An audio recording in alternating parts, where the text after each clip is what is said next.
It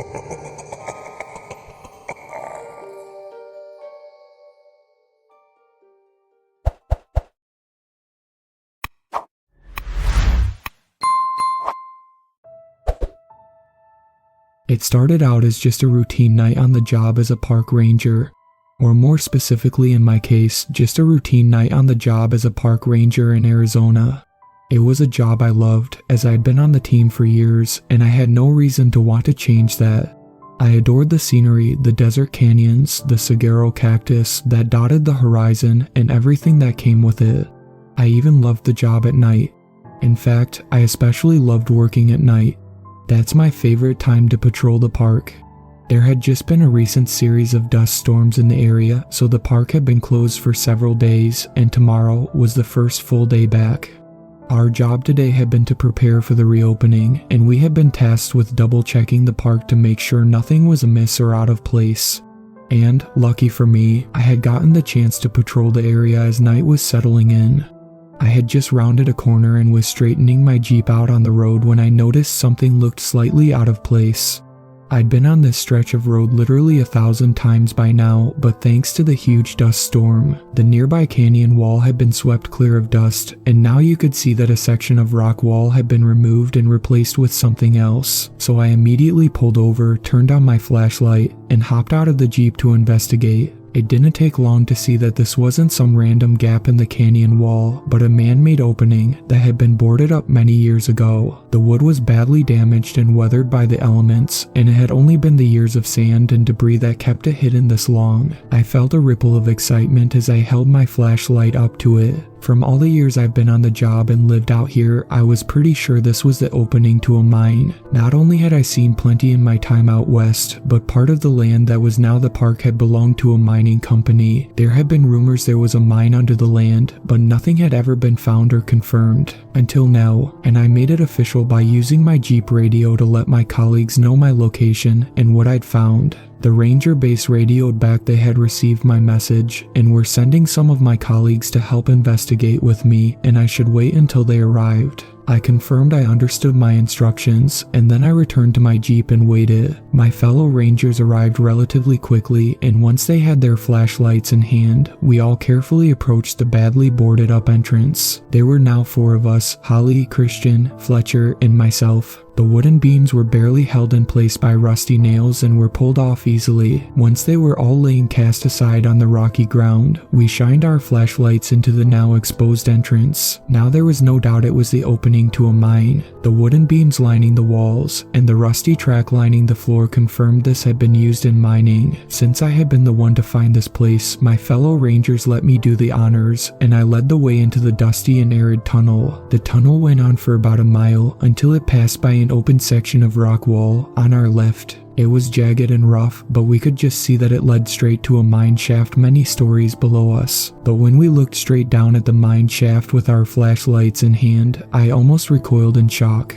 The mine shaft floor was almost completely covered with snakes. Only the slightest bit of mine floor was visible for us to see, and even from this distance, it was obvious they were diamondback rattlesnakes. We'd all seen many of them while working here, but seeing so many of them in one place didn't feel real. I could practically feel their movements even though I was far above them. The fact that so many of them got here in one place was mind-boggling. It all looked like something out of a documentary, and if you stared at it long enough, there was the brief illusion that the floor was moving. Wow, Holly muttered as she looked at the snakes just below us. Wow is right. Christian agreed. Definitely something to document. We did just that before we carried on. Once we left the snakes behind, the 4 of us walked in relative silence for about 5 minutes until we came to a turn in the tunnel and we could feel it descending further into the earth. The air was even cooler here and we kept at a steady pace until we arrived at a fork in the tunnel. Alright, what do we do now? Fletcher asked. Shall we split up?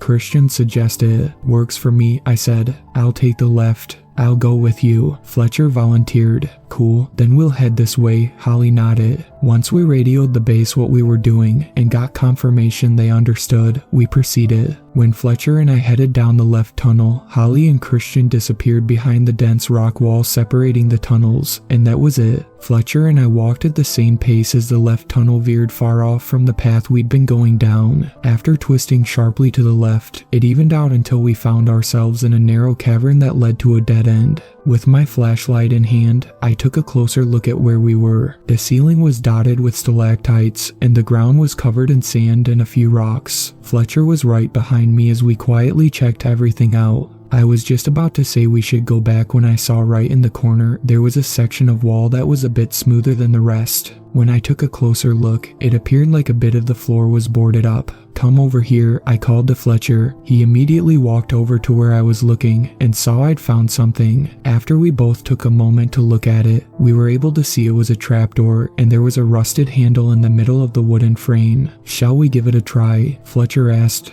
I nodded, and we both took hold and tugged. It was heavy and took a ton of strength, but after a moment, it jolted open with a loud crack. Once we eased it open, we shined our flashlights down into the opening. It was a simple climb down a bit of cavern steps, and it opened to another path. But why had it been closed off? People had probably fallen back when this was an operating mine. After we briefly reported what we'd found back to base, we slowly descended the steps. Once we were both back on flat terrain, we took the space in. You couldn't see it from above, but this part of the mine connected to a winding path that led further down into what I assumed was the pit. This time, Fletcher went first, and I followed him. We had walked for almost a mile down the winding path when Fletcher moved a stationary mine cart out of the way, and it inadvertently crashed into the rock wall beside us with a loud bang that seemed to echo in the space. "Sorry," he said to me. "No worries." But in the light from my flashlight, I could see the mine cart hitting the rock wall had disturbed the earth around it, and an opening had appeared in the ground.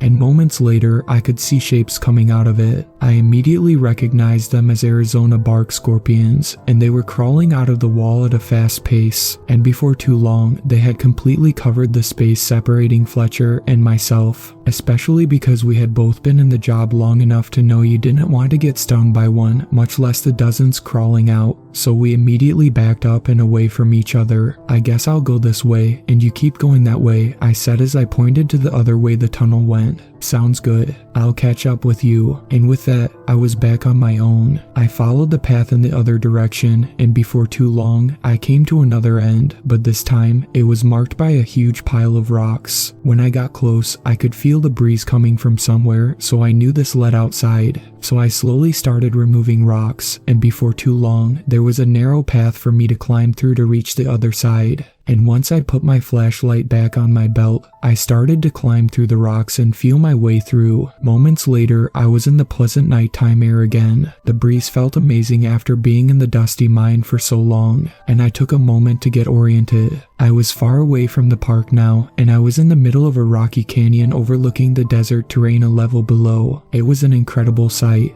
All those saguaro cacti dotting the night landscape, while other brush lined the desert floor. But then far on the horizon, I saw something coming this way, something kicking up a lot of dusk. It was a car, and its headlights were blazing bright against the darkness that had settled over everything. The sight filled me with dread, so I immediately ducked behind a rock wall and watched. A lone car driving out in the desert at night is never a good sign, especially when the road doesn't exactly lead this way. It didn't happen often, but occasionally, rangers have found things out here over the years. Unnerving things that suggested something bad happened without coming right out and saying it. It's no surprise because there's nowhere to run in the desert. There aren't many trees to climb up in, no forest you can camouflage yourself with, and no abandoned cabin you can run into. Unless you get lucky and there's an abandoned mine around, you are well and truly at the mercy of whatever is out there. And most of the time, that means you're at the mercy of nature, or even worse, people who didn't know the meaning of the word merciful. Out of instinct, I checked my belt, and my stomach lurched when I realized my walkie-talkie was gone. Probably got stuck in the rocks I climbed through, but I still had my heavy flashlight. That was more important. because it could come in handy if push came to shove. Then I quickly tried to crawl my way back to the mine to get help, but then cold fear hit me as I realized there had been a cave-in or something, as heavier rocks had replaced the much lighter ones I had moved. I quietly struggled for a moment until it was obvious they weren't budging, so I had no choice but to return to my hiding spot and think of what else to do. So I took a deep breath and watched the vehicle, which was a truck, bounce over countless dips in the ground. There were no paved streets out here, so the truck was constantly kicking up dust and swerving roughly. I had no idea what was going on, but I had a feeling, and it gave me a chill. Naivety is a luxury most people can't afford anymore. The truck's headlights were almost unnaturally bright, gleaming harshly against the desert sand. If anyone else accidentally stumbled onto the scene, I doubt they'd wonder about what was happening out here at night either. As I could tell, there were two most likely options: money changing hands or something worse. It was just a question of which one it would be. In fact, it was entirely possible it could be both. As the truck got closer, I could see it was gray, and although the windows weren't tinted, I couldn't see who was inside. Moments later, the truck slammed to a halt in an open patch of land that was just near enough for me to see what was happening. Then all was eerily quiet for a moment, until all four doors opened at the same time, and one man got out of each door. The truck's front was facing me, so I had a direct view as the two guys on the driver's side pulled a fifth guy out of the back seat and dragged him roughly along with them. Not a good sign, especially because even at this distance, I could see they were armed in addition to carrying flashlights to see where they were walking, and you could tell the guy was scared. No surprise there, since they had no concern about him seeing their faces. That meant they weren't worried about what came after this little rendezvous, but even if they'd done that, he probably knew who they were. While I could practically smell the fear coming off him, he didn't look surprised or shocked. In fact, I felt a shock of recognition when I realized the guy looked familiar. He was a local businessman who disappeared about a week ago. The story was some people had shown up unannounced at his house, and without saying a word, kicked the door in, dragged him out, and stuffed him in the back of a car in the middle of the night. And rumor was the people responsible were a local gang, famous for violence intended to shock and horrify. But since this guy was well known and had some power in town, rumor was they decided to make an example of him in another way by making him disappear. By now they had dragged the guy, who I remembered was Mason Winters, towards a spot in the middle of the area. He was dressed in a suit that was clearly expensive but had also seen better days. But then I realized that 3 of the 4 guys were dragging Winters, while the 4th was retrieving something from the back of the truck. I briefly wondered how many times they'd done this. From their demeanor, they seemed beyond nonchalant about it all, like it was the most routine thing in the world to them, which very well could be the case. Then the guy found what he wanted from the trunk. It was a shovel, which he tossed at the ground by where his associates had shoved Mason Winters and left him. "Dig," I could hear him faintly say from where I was hiding. There was no further explanation needed, as Winters picked up the shovel, stood up, and slowly started digging. I could see the first few shovelfuls were hard, but it started to come easier. He shoveled back and forth in what seemed like a never-ending motion. I could practically feel their gaze on him as each shovelful brought him one step closer to the end, and the air was thick with adrenaline and tension. I was sweating despite the cool night air, and I didn't want to look, but I had no choice. It wasn't long before Winters began to feel the ache in his arms, because he definitely slowed down the longer he dug. The 4 men didn't say a word the entire time, as they merely leaned against the truck and one of them lit up a cigarette. When he did, the brief flash of a lighter stood out in the darkness for a moment. The hole was slowly getting bigger and bigger, as was the pile of dirt beside it. Before too long, it'd be the proper dimensions, and then it would all be over. Or it would be unless I did something, which is what I had planned. I had some rocks ready, and when the moment came, I would hurl some as far as I could in the other direction, and cause some paranoia and distraction. Maybe give Winters the chance to get the upper hand. He didn't strike me as the type to back down from a fight easily. He may have been terrified, and his arms were probably aching with every movement, but he was dignified. Not once did he beg or plead for his life. I also noticed it felt unnaturally quiet. No sign of any animals or any other forms of desert life. I'm not sure if that made the situation better or worse. "Alright, that's good enough," one of the 4 armed men suddenly commanded. As Winters stopped digging, I gripped one of the rocks tightly in my hand. It was time. I was aiming to throw it where it would make plenty of noise. Fear shivered down my spine as I got ready to act.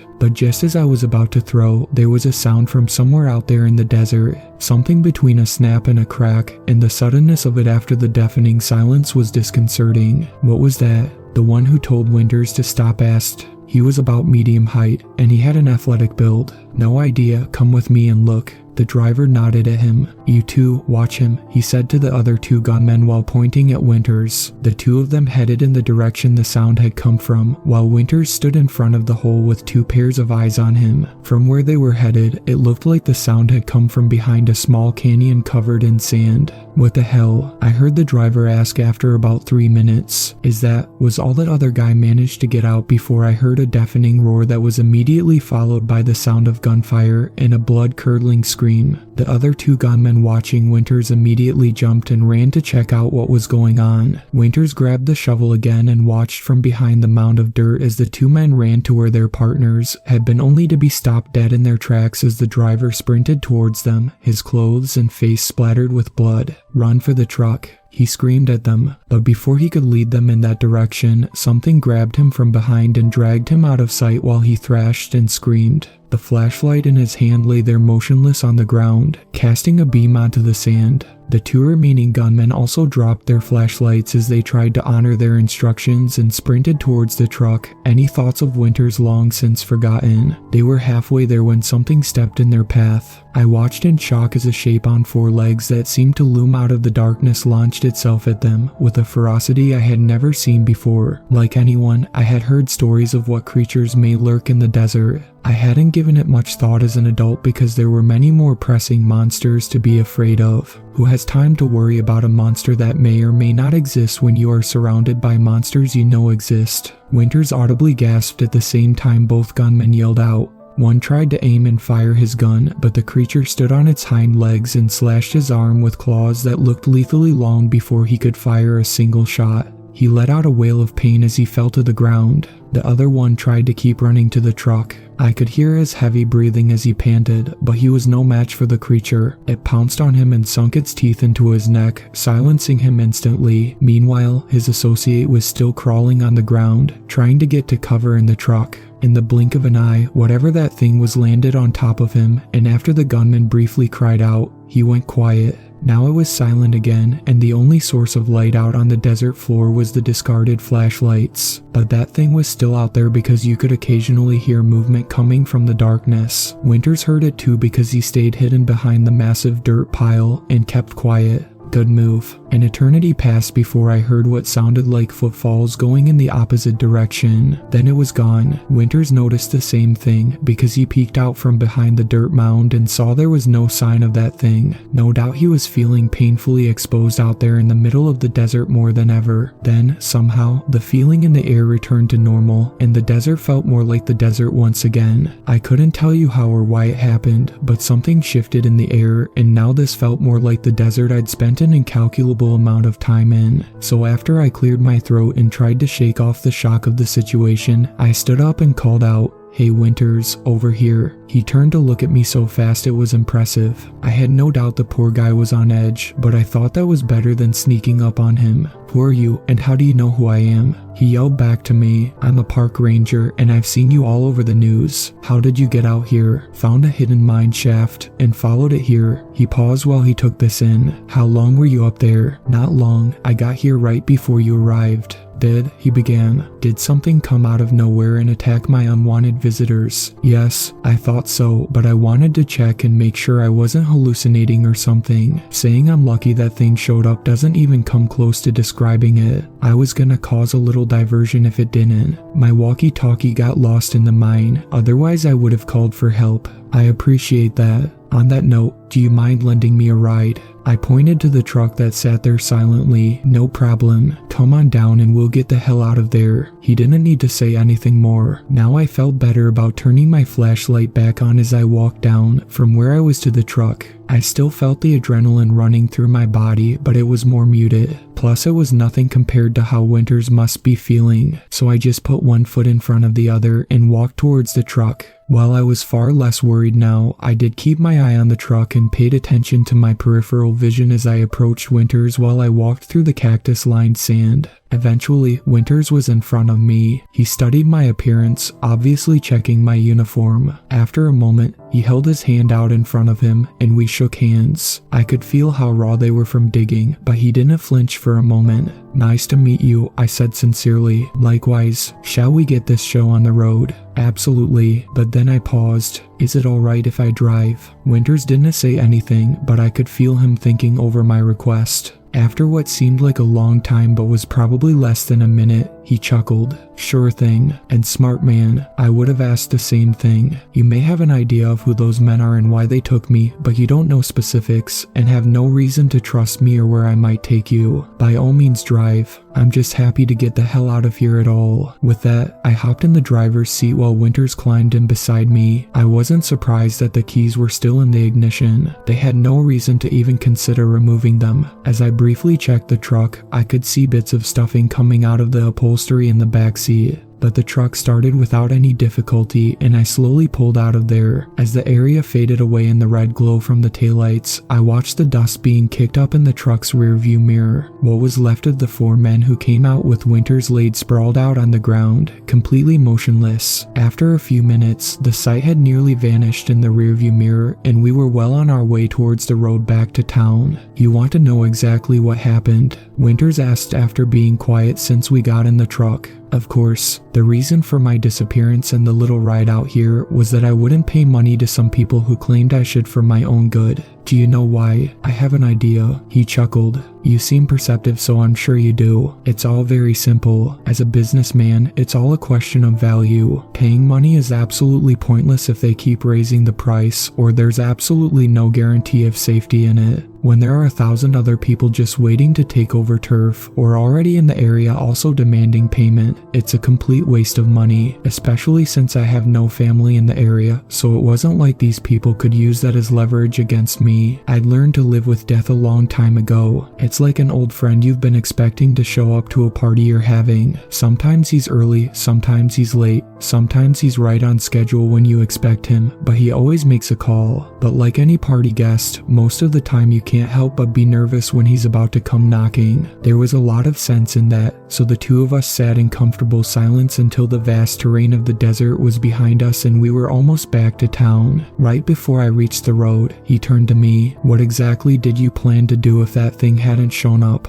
"Throw some rocks to cause a distraction and some chaos." "Interesting. What did you think that would do?" "At the very least, give you an opportunity to get the upper hand and do something." "Did it not cross your mind that might make the situation worse?" I briefly glanced at him. "No. Why?" He sounded genuinely intrigued. "I watched you the whole time. You were afraid, but you were defiant. You didn't beg for your life, offer to give them whatever they wanted, or anything remotely like that. You were ready to put up a fight." Winters seemed genuinely surprised by this. Then I saw him smile for the first time. "You are observant, and you were right. Had you started throwing rocks, I would have immediately swung into action. At the very least, it would have given me a chance. You know what I was thinking of while I was digging?" "What?" "How the four of them were small time and would always be small time, no matter what happened to me. They were all expendable. Know what's going to happen now. I'll turn up and it'll be a huge news story. I'll go back to my life, and people will look at me in stunned disbelief. It'll be the story to end stories. Meanwhile, the four of them won't even be a name somewhere. They'll eventually be dumped in a hole in the ground just like that one, and they will be replaced like they weren't even there. By the time someone figures out all isn't well and finds the remains of their workers, they'll see how badly things went.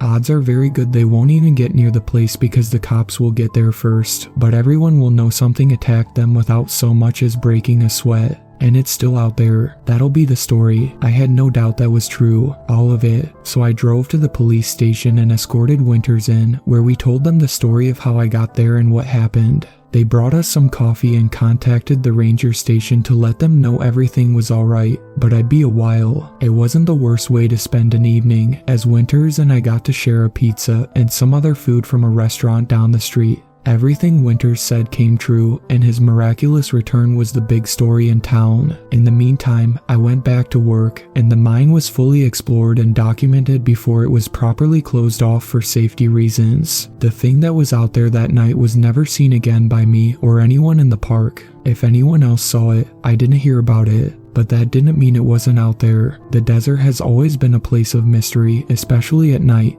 I don't expect that to change because that's exactly what makes it the desert, and it's something I've always loved about it.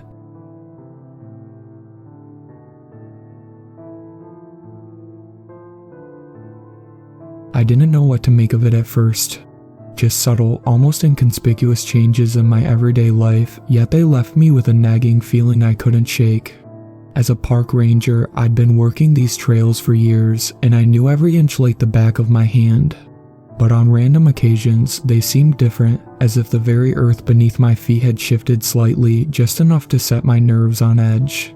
I'd set out every morning on those familiar trails, those that I'd walked countless times. But every so often, something was off. A turn I swore I'd never seen, a tree that seemed out of place, or a path extending far beyond its usual reach.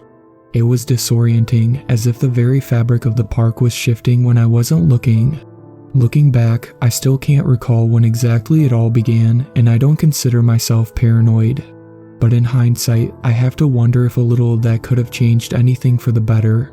After all, in my time I had seen plenty of what the uninitiated might consider odd, or even bizarre. People would go missing sometimes, hikers getting lost or venturing too close to a ravine. One or two others I could remember were never found. Other times, more than once, I radioed in a rusted out car, models that were decades old and seemed to have sat there for about as long, but no one could figure out when or how they got there. Then there was the occasional abandoned campsite, usually by unscrupulous campers days prior, but the weird ones, those, I still don't know what to make of them. Not just abandoned, but so, out of place, miles from any trail, where I'd find them while searching for lost hikers or scouting new routes, their contents typical and yet too decomposed for their age and the recent state they were in. The headaches, though, they were something else. They always started behind the eyes, a dull throbbing that gradually grew, spreading like a dark cloud over my thoughts. I'd sit in my truck, parked under a canopy of ancient trees, clutching my temples, hoping the pain would recede, but it never did, not entirely. Even at the time, I knew it wasn't just work stress. I tried to self-medicate, even broke down and went to the doctor, but whether it came in a bottle of liquor or a pill, medicine didn't help. The episodes were no less frequent or more predictable, and as hard as I tried to keep it together day to day, people began to notice. "Hey Jim, you don't look so good. You alright?" My friend and fellow ranger, Eric, asked, a look of concern growing as he scanned me up and down. "Yeah, fine," I sighed. "Just a headache." "You sure? You don't have to come with me today," he said. "I'm not even sure what I'm looking for up there anyway, but they were last seen in the area a few days ago when they ran into those kayakers we interviewed, so I'm just going to make a pass and see if there's anything to it. But right now, we can't even locate the car they came with. Mary, over at the lodge, told me they'd checked out already. Could be they just left without telling anyone their plans." "Nah," I groaned, rising to my feet. The lady who called it in, someone's mother, she sounded pretty distraught. She swore they were supposed to be back home by yesterday morning at the latest. "I'll be fine. Suit yourself," Eric replied. "There's some aspirin in the truck if you need it. I want to be back before dark. No sense wandering around out there when we can't see anything without the mag lights." I nodded, willing myself to the door with whatever coffee I had left in my system. The drive up the mountain wasn't long, but I wasn't in a state to handle the meandering little road that slithered up its side in a way that would make you forget it was even paved. By the time I climbed out and looked around, I had a fair bit of nausea to add to the throbbing pain in my head. "Alright," Eric announced, spreading a well-worn map of the park over the hood of the truck as if it were a canvas. He began tracing his finger back and forth through foot trails that crawled out like spider veins from the main road where we'd stopped. The kayakers said they ran into our missing hikers somewhere along the trail here. Far as they could tell, they weren't in any distress, and they were headed this way. If they were coming in this direction, shouldn't their car have been somewhere nearby? I interjected, "All these trails near the river converge in a few places between here and there." "Could be," said Eric, "unless they made it to the car and went somewhere else. I'm going to head northeast toward the river and then follow it to the bridge along the main road. I want you to check the area around these trails here in the other direction. If you can't make it to Eagle Point within the next few hours, turn back so we can make sure to meet back at the truck before dark. Keep your radio on and let me know if you see anything unusual." "Sure," I responded. "Shouldn't we bring in search and rescue? I can't justify it without at least doing a thorough sweep ourselves first." Eric lamented. "Right now, we can't even say for certain they're still in the park, and if we can find anything to narrow down the search area further, they're gonna want that information." I nodded, grabbing my pack from the back of the truck and slinging it over my shoulder as I turned toward the path that led down into the woods. "I'll keep you posted. Anything else I should know?" I asked. "Sounds good. You know as much as I do," Eric replied. "Thanks for your help, Jim." It didn't take long for me to lose sight of Eric and the truck as we went our separate ways. The area was vaguely familiar to me, though I couldn't remember if I'd ever taken this particular trail before. Occasionally I ventured into a clearing or animal track to check for trash, gear, blood,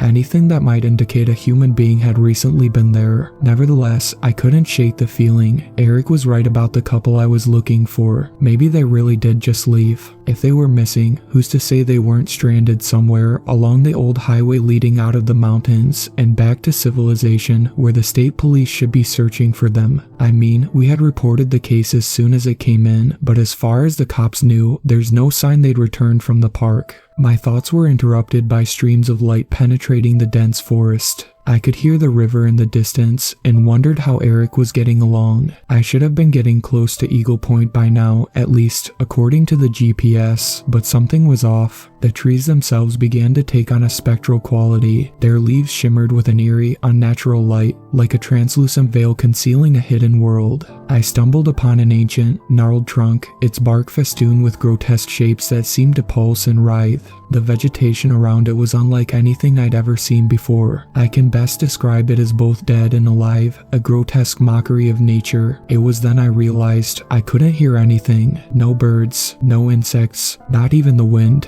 The silence was so heavy it felt suffocating. My head was pounding ruthlessly, and I regretted not bringing the painkillers from the truck. As I took a swig of water and steadied myself against the monstrosity, I looked behind me toward the trail and stopped in my tracks. The uncanny, ethereal landscape seemed to stretch for miles in all directions. Even in the state I was, I knew I couldn't have gone that far from the trail. I checked the GPS again, and sure enough, it indicated I was more or less where I expected to be. Still, I couldn't recognize any of the ground I had just traversed. Apart from turning around and walking back the way I came from, I couldn't tell which way the trail could be. I sighed in pain and bewilderment, reaching for my radio. I gritted my teeth and pressed the button on the side, not just because my head was killing me by now, but because I could hardly believe I'd made such a rookie mistake. "Eric, it's Jim. Come in, static." "Eric, it's Jim. I'm somewhere close to Eagle Point off trail, and I think I need help. Do you copy, static?" A flash of anger and helplessness took hold of me as I thought of Eric reminding me to keep my radio on. There was no way we had time to get out of range, at least not on foot, even if I wasn't where I thought I was. I called again and got nothing, though it didn't seem to be getting dark yet. I knew I needed to start now if I wanted to get back before then. Relying on the GPS, I retraced my steps, but the closer it indicated I was getting to the trail, the less I recognized my surroundings. The ground felt strange beneath my feet as I walked, like it was absorbing the sounds of my footsteps. The unsettling dread of this place was unlike anything I'd ever felt before. It wasn't just the barrenness, the absence of wildlife, or the oppressive stillness. I'd gotten turned around and lost in the past for brief periods while hiking alone, but that had only happened when I was much further off trail than I was supposed to be now. None of this made any sense. It was as if this patch of land existed in a reality of its own, governed by its own rules, unknown and malevolent. Sure enough, the GPS soon showed my location as nearly right on top of where the trail was supposed to be, but as I looked around, suppressing the fear growing inside my chest, I might as well have been 100 miles away. I kept trying Eric on the radio, with the same result as before. It should have been getting darker by now, and I should have been well on my way back to the truck, where I was sure Eric would be waiting before long, but nothing was as it should be. I sat down on a boulder that looked like it was being consumed by some kind of blackish veiny growth that reached down into the soil, exhausted and dizzy, hunger pangs joining the pulsating blows inside my head. If I didn't figure out what the hell was going on soon, I'd have to confront the reality of spending the night alone, lost in this alien place. Then I saw it, not more than 50 feet away, stashed in a clearing that was nowhere near any discernible path, was a blue mid-size SUV, matching the description of the vehicle that belonged to the missing couple. How could I have missed it on my first pass through here? I rose cautiously, trying to figure out how it was possible for any vehicle to have made it out to wherever this was, let alone without leaving behind any apparent tracks or even disturbance to the surroundings. I checked the GPS again and saw I was supposedly near the main road, not far from where we'd left the truck. I yanked the radio off my belt. "Eric, come in, it's Jim. I think I found it. I think I found their car. Do you copy?" Static again. "Eric, come in, it's Jim. Please." I took my finger off the button and cursed under my breath. I resolved to check it out for myself. Maybe I could figure out where they went. More importantly, I might be able to at least drive it back to the road and find the truck in the off chance they left a key. But the closer I got, the more confused I felt. The missing hikers were last seen just days ago, and they hadn't arrived at the park more than a few days before that. Yet what I was seeing looked as though it had been left there for months, maybe even years. I slowed, fairly certain this wasn't what I thought it was, but as I closed the gap, I could see the plates match their car. This can't be, I muttered to myself, almost hesitating to reach for the door like it was some kind of trap. A chilling, otherworldly shriek pierced the silence, so suddenly my whole body flinched and I fell down in shock. It was a high-pitched, inhuman wail that somehow managed to penetrate the draconian calm, reverberating through the forest like a bell. I've heard the calls of countless animals in my time, but this, before I could collect myself, it rang out again, closer this time. My head throbbed harder than ever, and I was overcome by inescapable vertigo. My symptoms intensified as whatever this thing was closed in. I clawed my way towards the car, raised myself up to the handle of the rear passenger door, and threw myself inside. I don't even remember turning to close the door behind me before I passed out, just as the howls of my pursuer reached the clearing. When I came to, I struggled through what felt like a nasty hangover to get my bearings. Bleary-eyed and disoriented, I scanned the thick layer of dust that covered the interior, choking on a few hours worth of stale air. I finally tried to sit up when I noticed it. I sat straight, leaning closer. 2 sets of what looked like human eyes sat neatly on the dash, viscera still attached, like they'd been pulled out and placed there. I didn't even have time to inspect the blood spattered across the inside of the windshield before my gut sent me flying out the door, retching uncontrollably. Then I froze, remembering yesterday's events. Or was it yesterday? I wasn't sure. The forest was deathly quiet again, no sign of whatever had made those awful noises. The same, almost artificial light streamed through the thick woods, as though hardly a moment had passed since then. My pack was still on the ground where I dropped it falling down, and I checked the radio. I tried every channel I could, looking for Eric or, well, anyone at that point. But all I found was that the battery was low. But how? I had grabbed the radio off the charger back at the station before I came up here. How long had I been out for? The battery should have lasted for weeks, if not months. I regained my composure and checked for keys. My heart leapt as I heard them jingle in the ignition, but immediately sank when I turned it over. Apart from the keys themselves, I didn't hear a sound. The car was dead. I'd have to walk out of here, wherever here was. I tried the GPS again and did my best to follow where I thought the main road should have been, but it wasn't. I saved the location of the car and hoped I'd be able to bring back law enforcement to collect the evidence of what could only be a crime scene. Little did I know that was nothing compared to what lay in store. I trudged on, racked by hunger and with a dwindling supply of water. I hadn't packed any food since the plan was to be back same day. According to the GPS, I was supposed to be well within familiar territory by now, not too far from the station, but everything around me was no more familiar than if I'd been dropped on an undiscovered continent.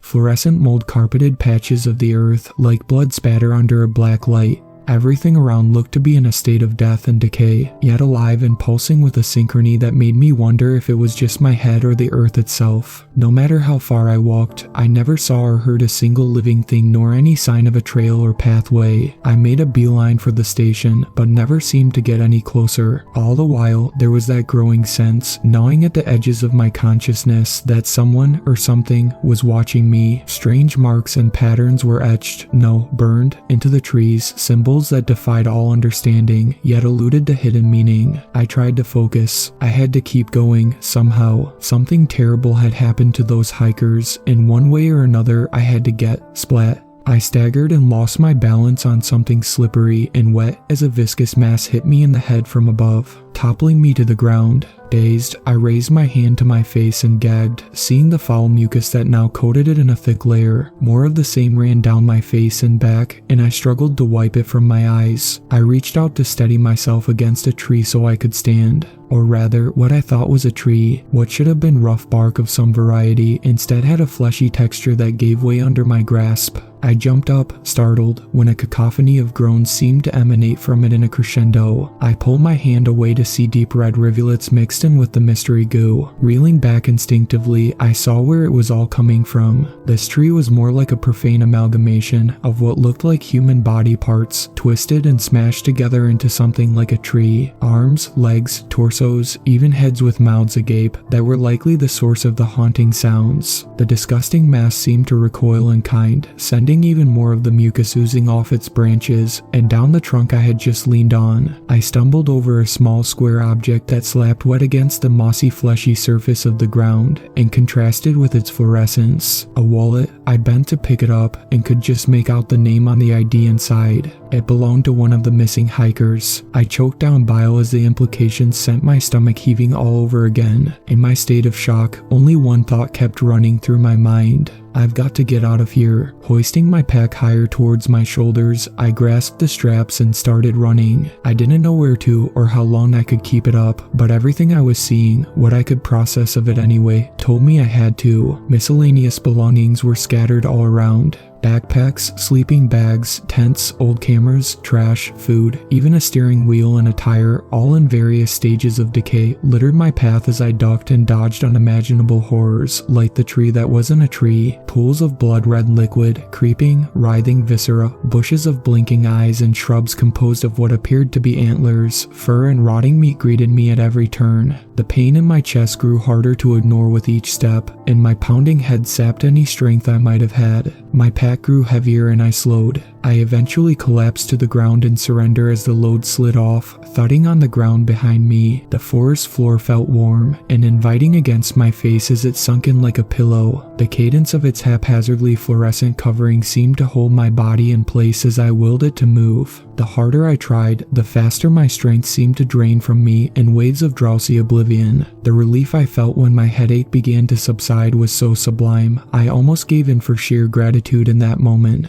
But then I heard it, that same horrible, shrill roar jolted me to my senses, familiarity triggering my adrenaline. A second, closer this time, sent me sprawling to my hands and knees. I clawed desperately at the ground, too skittish to take my chances with my surroundings again. By the time the third rang out and picked up its cadence, I made it to my feet, running as fast as I could. I didn't stop to think about my pack or the fact I was fleeing my only source of supplies. I didn't think about my burning legs or even the throbbing ache that returned to my head as I sucked in ragged breaths. I just ran for my life. I fled that god-awful noise with everything I had left in me, and yet it seemed to grow closer and closer, just like the first time I heard it. There was nowhere to turn, no path or car or anything I dare try to hide in. Fear forced me forward, hopping over and around monstrosities that barely registered at this point. Just when the howls reached their deafening zenith, and the eyes I could swear were boring into the back of my skull told me it's over, I turned to look at my pursuer. Maybe it was a reflex I could no longer stifle. Perhaps I instinctively turned to fight when I thought I was going to die. Crash. Before I had a chance to find out, I found myself tumbling head over heels as blinding light spun into green grass over and over in my field of view. I landed flat on my back, knocking the wind out of myself as I stared up at the most beautiful blue sky I'd ever seen. I lay there, stunned, afraid to move, afraid to think. The eerie, grim silence was replaced by birds singing from the tree line. The wind gently swept through the green grass at the bottom of the hill where I'd ended up somehow, where insects chirped and hummed.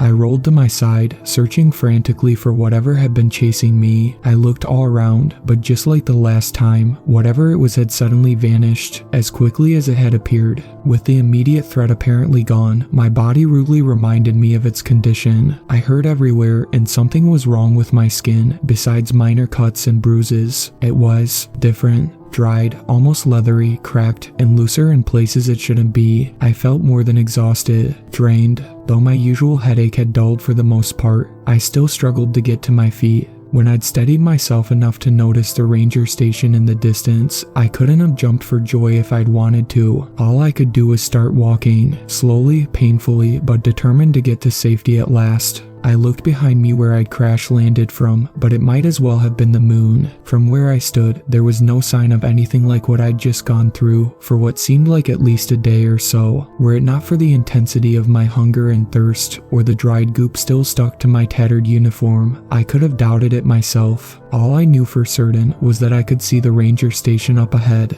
But hope turned to rage when I saw Eric's truck parked out front. He had left me there. What else could it mean? To think he didn't even bother to stay and look for me. That had to be the reason I didn't find the truck or any sign of him when I came back. But why hadn't he answered me on the radio? Was this some kind of sick joke? I threw open the door to see Eric, sat at his desk, mouth ajar, and color draining from his face. What the— oh my god, Jim, is that you? How in the— where? Eric stammered, visibly shaking as he stood from his chair. He met me across the floor, tentatively, like he wasn't too sure whether I was a ghost. I wound up to punch him square in the mouth, but only succeeded in knocking myself off balance as my useless body crashed again in a heap. He awkwardly clutched my arms to arrest my collapse, hoisting me into the chair behind me. All right. Hey, easy now, Jim. It's me. It's Eric. I know damn well who it is, I shot back. You left me. Jim, I just take it easy. You've been through a lot, clearly. Are you, well, hurt? Eric asked reassuringly. Am I hurt? I chuckled with indignant mockery. Am I hurt? Well, let's see. First there was the fact you never once answered me on the radio after you reminded me to keep it on for exactly that purpose, or even came looking for me while I wandered around with no food and barely any water for hours, maybe even a couple days, I don't know. No, you just hopped in the truck and ditched me there because there were so many more important things to do sitting around here, I raged, gesticulating as wildly as my frail frame would allow. Jim, buddy, here, Eric interrupted himself, handing me a bottle of water. My pride couldn't hide the desperation, my hands shaking uncontrollably, raising the bottle to my lips. I gulped greedy mouthfuls as he continued, trying to hide the look of pity and disgust on his face. I can call an ambulance, but they'll take a couple hours to get up here. Let me at least drive you to the visitor center before they close. That way you can get checked out at the clinic and wait there. No, I spat between gasps. I don't need your help anymore. I quit. And I'm suing you and this whole damn place. You left me there to die. Now Jim, just calm down. Please, really? Eric pleaded, handing me some jerky and trail mix from the cabinet. When you didn't come back before dark, I called it in and set off searching for you myself. For hours, we had people up there scouring the woods. All the other rangers, Jack, Holly, Barb, everyone, search and rescue, even some volunteers. We scoured the woods for days and even nights. Honestly, do you really think I would just abandon you like that? Yeah, right, I retorted, though food and water had settled my anger considerably. There's no way in hell you did all that before I walked back here on my own. Lying just makes it worse. Jim, Eric protested. I'm not saying I don't believe you, but are you sure you're remembering right? I scoffed. Don't try to turn this around on me, you crazy bastard. It's too late. I survived. I'm back. Jim, Eric said again, you've been missing for 3 weeks. A little over, actually. That's impossible, I shouted, and tried to raise myself from the chair, some strength finally returning. But Eric cut me off. My friend, Eric said, how long have we known each other? How many years? Do you really think I would do all this to you? For what? Come on now, you're probably delirious after what you've been through. I muttered under my breath, readying another salvo, but he continued, sighing, look, if you don't want to go to the hospital right now, we can talk it out. But you need to rest, at least. Eat and drink some. I'm sure you know that as well as I do. I don't need a damn wet nurse. I said, you have no idea what's out there. What I've seen. People are in danger. I found the car, Eric. Oh god, their car, their eyes. We have to do something. Jim, please, Eric interjected. Tell you what, I'll make you a deal. It'll be dark soon. I'll put a fire on. You can help yourself to some more food and water and tell me all about it. Then, you'll let me drive you to the visitor's center. From there you can decide if you're okay to drive home or to a doctor. I resented being treated like some kid who got sick at school, but I reluctantly agreed, convinced by my aching exhaustion. As he said about lighting the stove, I spilled everything, getting lost, calling him on the radio, finding the car, being chased by that howling, monstrous creature. I left out most of what I could remember about trees made from missing campers or shrubs from unfortunate wildlife. I skipped over the inescapable feeling that, whatever that place was, it was something unnatural, profane. Eric doubted my mental and physical health as it was, and I was in no mood to take a trip to the hospital on a ranger's salary. I focused on the timeline, certain there was no way I could have been gone, let alone survived out there, for 3 weeks. I showed Eric the spot saved on the GPS where I'd found the car, and he agreed to go take a look at it the next day, but he sounded more non-committal than what I anticipated, having told him about the body parts on the dash. I finally stood to stretch my legs and thought about heading over to the couch for the night instead of going back out into the frosty autumn evening when I caught a glimpse of my reflection in the window. I rubbed my face, wondering if the sagging, grayed visage before me was some injury or a cruel trick of the light. "Hey, where you going?" Eric asked, surprised to see me hurrying to the washroom. "Wait a minute, Jim," he called after me as I reached the mirror. An involuntary cry of terror and disbelief escaped me. My face, my body, all of me looked so much older. Middle-aged as I was used to seeing a few new grays or the occasional wrinkle appear overnight. But this was different. I looked like I'd spent a decade or more out there since I'd last seen myself. Patches of fine, gray wisps tumbled down to my shoulders, and a scraggly beard of the same hue covered my face. My eyes sagged and the skin around my chin and neck hung loosely from my skull. I just stood there, rubbing, tugging and scratching at this stranger in the mirror, muttering incoherently. "I'm sorry, Jim, I'm so sorry," Eric said, standing in the doorway. "This wasn't supposed to happen. I didn't know. I swear to you I didn't know."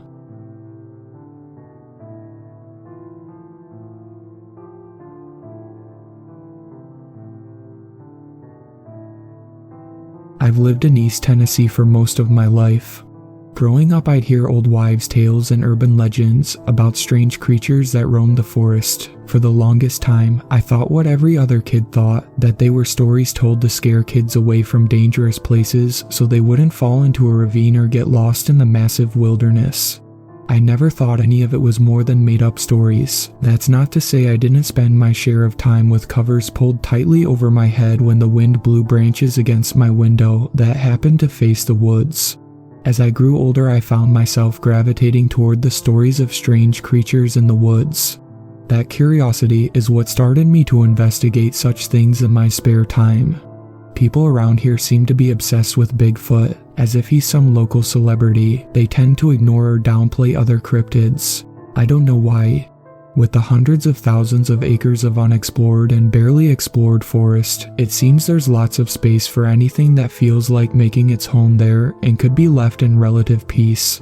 Me, I'm more of a fan of Dogman, unofficially of course. You see, once I graduated high school, my only goal was to become a park ranger. Where else could you go to work and be surrounded by such glorious nature, even at its most dangerous? There are literally dozens of stories I could tell, but the one that sticks with me is the hikers from a couple of years ago. I remember it was early October. I always make the hike up to Klingerman's Dome several times during autumn, gazing out over the canvas of trees spouting a myriad of colors, looking every bit like nature's fireworks show reinforced that I made the right career choice. I was on patrol when a call came in to go to the cabins near Fontana Lake. I got the address and headed south, crossing into North Carolina. When I got there, I was met by a woman who said her husband, son, and brother-in-law had gone to the lake fishing and hadn't come back. I got the information I needed about their general description, names, and description of the truck and boat, then headed out to search for them. She said they were heading up to Wolf Creek.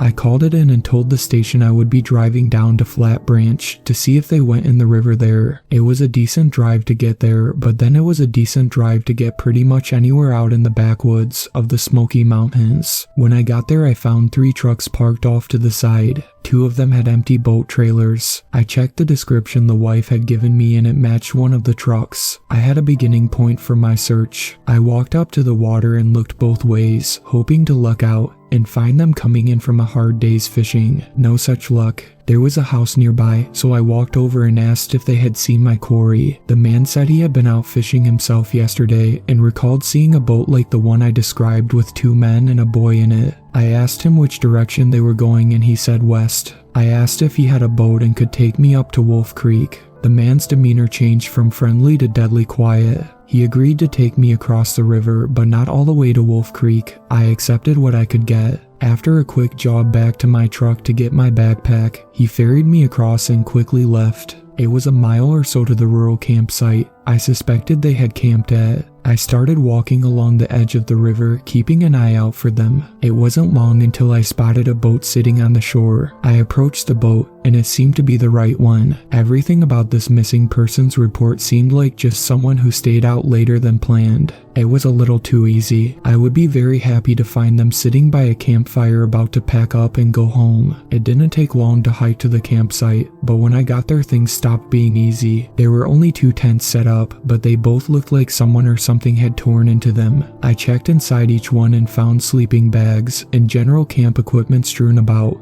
I did my best not to disturb anything. When I came to the second tent, I found something more disturbing. This tent was also in disarray, but as I looked I saw distinct drops of red. There was a notebook sitting near one of the sleeping bags. I picked it up and paged through it. October 3rd. We headed out for our annual fishing trip this morning. Mom wasn't too happy, but we told her we'd be back tomorrow. The drive to the boat launch was kinda long, but we filled the time talking about all the fish we were gonna catch and generally telling stories about the area. Dad tried to scare me with a story about a cryptid that lives in the area, but I knew he was just yanking my chain. We got to the boat launch and headed out into the water without too much of a hitch. Uncle Roger nearly fell in, trying to get the boat undone. He didn't find it nearly as funny as Dad and I did. Once we were out on the lake and had our lines in the water, he seemed to settle in and enjoy himself. After a few beers, he was laughing about it with us. We caught a couple of fish, but they were too small, and we had to throw them back.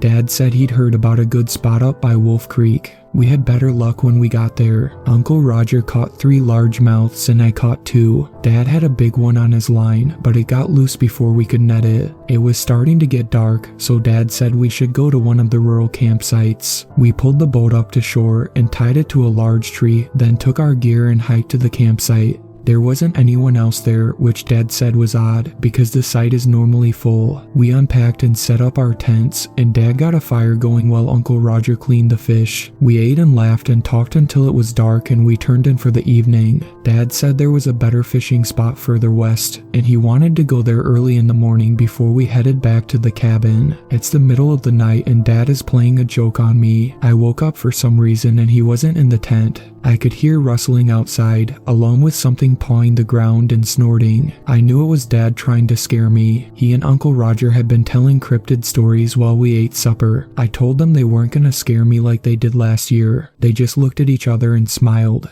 I knew they would have something up their sleeves. I didn't bother to turn the light on or go out and check. I knew they would just run away and hide, pretending to be a creature I had scared off. Then in the morning, they would ask each other if they heard the commotion, hoping to scare me. I wasn't falling for it. One thing you learn from having a prankster for a dad is not to believe anything you see, or in this case, hear. I rolled over and tried to go back to sleep, but Dad was making it tough. He was stomping and growling around so loud, trying to get my attention, but I wasn't having it. When I got up in the morning and went outside, the camp had been destroyed. Uncle Roger asked if I had heard anything last night, and I played along saying I'd heard some creature outside our tent, but I was too scared to go out and check. He made a good show of searching for Dad and seeming genuinely concerned. I was just waiting for Dad to get tired of the game and come back to the campsite. As the morning wore on, Uncle Roger started talking about going to look for him. I wanted to tell him I hadn't fallen for their little prank but didn't want to spoil their fun. When noon rolled around and Dad wasn't back, I started to get worried.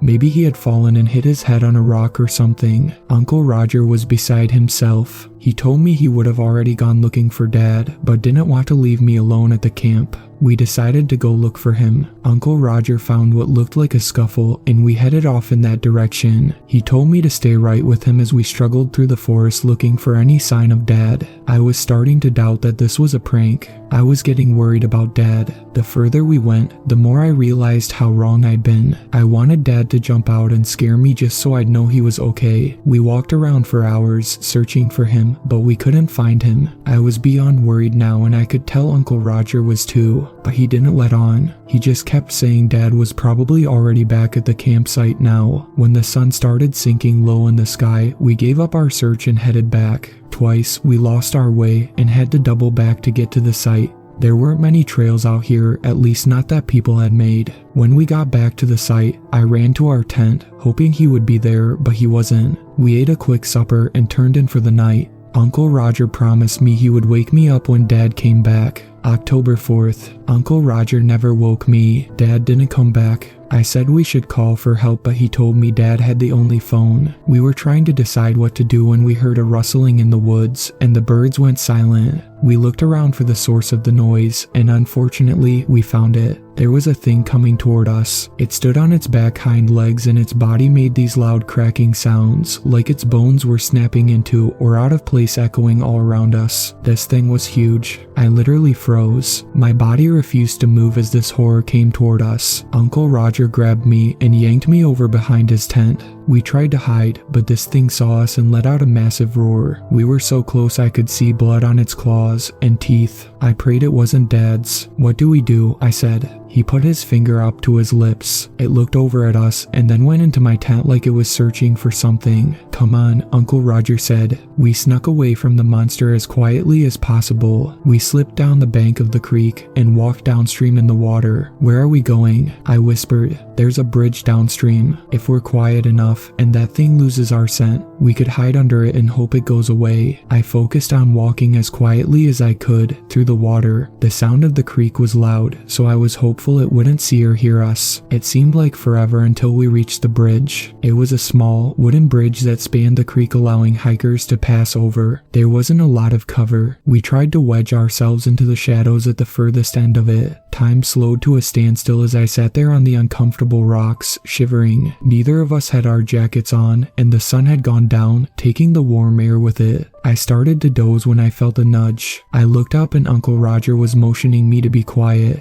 I was about to ask why when I heard the creak of a board on the bridge right above my head. It wasn't a steady walk of a hiker going down the trail. It was a slow, deliberate step on someone sneaking or hunting. I listened in mortal terror as the board slowly gave way to the weight of whatever was on it. One slow step at a time. As if I wasn't cold enough, my teeth began to chatter with fear. It couldn't have been very loud. Uncle Roger barely heard it and went into silent convulsions, motioning me to stop. I bit my tongue to keep the noise down and continued to listen. Only there was nothing to listen to. Whatever was on the bridge had stopped moving. It was as if it was listening to be sure it had heard something. I strained my ears to listen for any movement. When I did, I heard sniffing. The thing was trying to catch our scent. For the first time, I noticed there was a slight breeze blowing. It was blowing in the same direction the water flowed, but I had no idea which side of the bridge the creature was on. The wind could be our savior or our doom. Another slow footstep sounded like a bomb going off as the board creaked beneath it. For the briefest of moments, it seemed like it was moving away toward the far end of the bridge. I hoped and prayed that was the case as another footstep sounded, then another. I breathed a silent sigh of relief as I heard it step off the edge of the bridge and onto the trail. My relief was short-lived though, as I saw a face peek around the corner and peer under the bridge. I froze in terror as this thing that looked like a giant monstrous dog walking on its hind legs snuck around the corner of the bridge and dipped its feet into the water. It sniffed the air and poked its snout into the shadows under the far side of the bridge. Coming up empty, it turned its focus to the side of the bridge where we were hiding. Daylight had faded to dusk.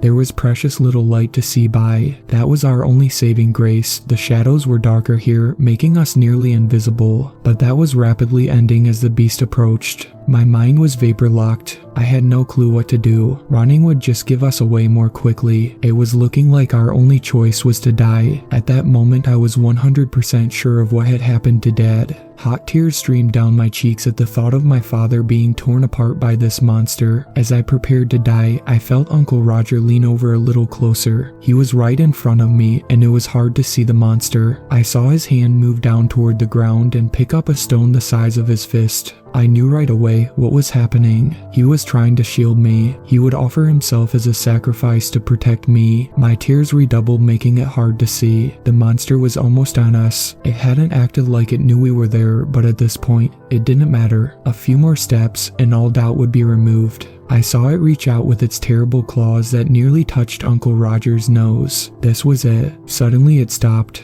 It lifted its head and sniffed the air. I saw the hair on its back bristle, then in a heartbeat, it disappeared. Uncle Roger slowly stood and looked around. I tried to do the same, but my legs didn't want to cooperate. I dislodged some stones as I stood, making a little noise and causing Uncle Roger to hiss at me. We stood silently waiting for that thing to come jumping out at us from whatever hiding place it was in. After a few minutes, I began to hope that we were okay. Uncle Roger led the way back to our camp. He said we should change into dry clothes and get a little rest. It felt so good to be warm again. I snuggled up in my sleeping bag and wrote this message so that if we don't make it, someone would know what happened. I hope my dad was as lucky as we were. I read through the entire message, then went back and reread the description of the creature. If it was what I thought it was amazing they were still alive. Knowing what I was tracking put me on guard and made me wonder if I was being hunted right now, if it had intentionally left things lay so it could ensnare another victim. I didn't have much hope of finding them, but I would look anyway. I started with the tracks in the camp, specifically the ones around the tents. It seemed like the boy and his uncle had gone towards the creek. The creature's tracks went that way too. It followed them to the creek where its tracks seemed to wander around as if it had lost its prey. I saw where they went into the water to throw off its scent.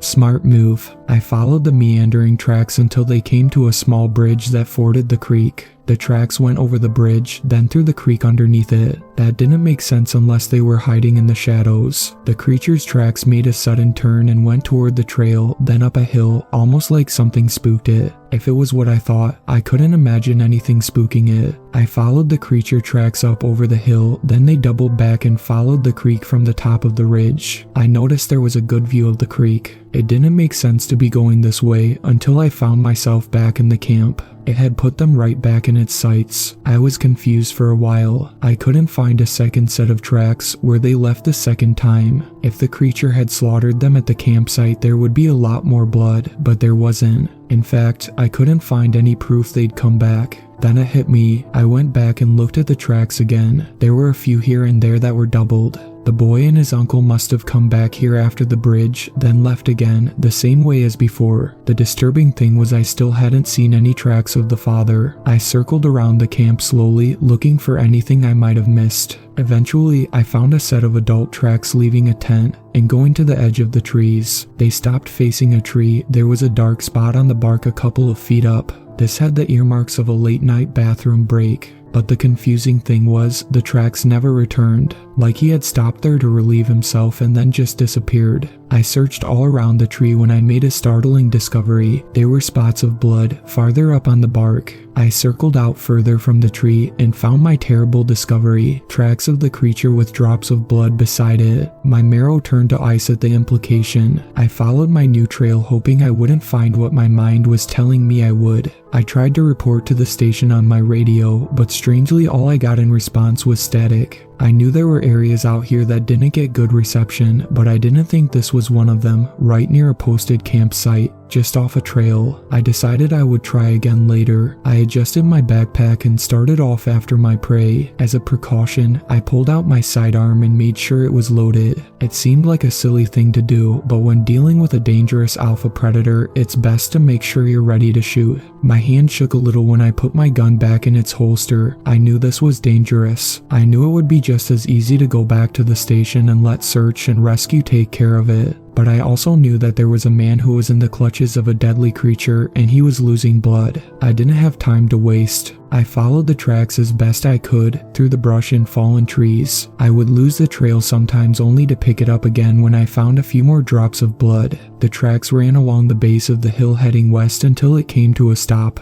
It was right in front of a mountain. I looked all around but the trail had disappeared. Finally, in desperation, I looked up and noticed a cave partway up the mountain. I thought about going up there but was unsure. That could be the home of this creature, or it could be the home of a dozen other animals, none of which would appreciate me storming into their living room unannounced. After another thorough look around the area, I decided it was likely where my prey had gone. Clouds had been rolling in all day, and now decided they were done playing nice. The rain began slowly enough but was soon coming down in sheets. The cave was looking better as I covered my eyes and tried to see where I was going. It was raining so hard I couldn't see the cave anymore. I just kept pressing forward in what I hoped was a straight line, over fallen trees, through brush and rapidly rising streams. I finally looked up and saw I was at the base of the mountain. My direction was off by a little bit, and I had ended up a few dozen yards to the right of it, but it was no matter. I started climbing the mountain, being extra careful of my footing, especially in this torrential downpour. After a few slips, including one that had me nearly tumbling off the mountain, I made it to the mouth of the cave. I slipped inside and enjoyed a moment without water dumping on me. I looked down and the water dripping off of me made a little puddle like I had brought my own rain cloud into the cave with me. I shook off as much water as I could, as quietly as possible. The rain pouring down outside made loud splashes inside the cave. It would have been difficult to hear anything else, but I still wanted to be sure. I unbuckled and sat the backpack down just inside the mouth of the cave. The rain had made it gain extra weight and I didn't know if I would have to move fast. I opened my pack and got out my bottle of water and drank. It had been a while since I had drank anything, and I chugged half of it down. I closed it and saved the other half for if I got out of here alive. With that happy thought rattling around in my brain, I stowed the water bottle back in my pack and pulled out a small flashlight.